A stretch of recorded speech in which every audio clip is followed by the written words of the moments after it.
यतिको ह्यान्डसम भएर निस्केपछि मनी सिङ्गलबाट अब मिङ्गल त हुने नै भयो। सो आज चाहिँ म नेपाल राष्ट्रिय बिमा अभिकर्ता सङ्घ केन्द्रीय समिति गठन प्रोग्राममा गएँ as I am also agency manager. Hey guys, welcome back to project 50। This is day 6।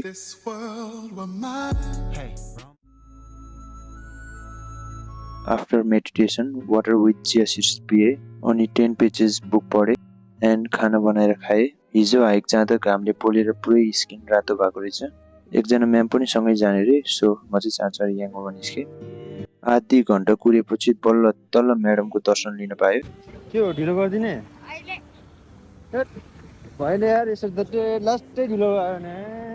हामी पुगिसक्दा प्रोग्राम रिजम भइसकेको रहेछ अनि हामीले आफ्नो नाम इन्ट्री गरे। उहाँ चाहिँ तामाङ म्युजिक भिडियोको मोडेल हुनुहुन्छ। अब लास्टमा पदाधिकारीहरूको शपथ ग्रहणको कार्यक्रम रहेको छ। प्रोग्राम सकेपछि हामी ब्रेकफास्ट खान बाहिर आयौँ।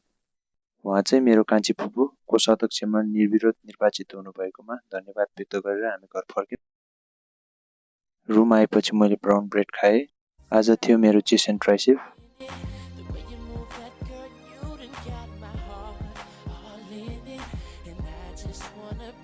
लास्टमा कार्डियो गरेर आजको सेसन सकायो। Thank you so much guys for watching. See you in next video.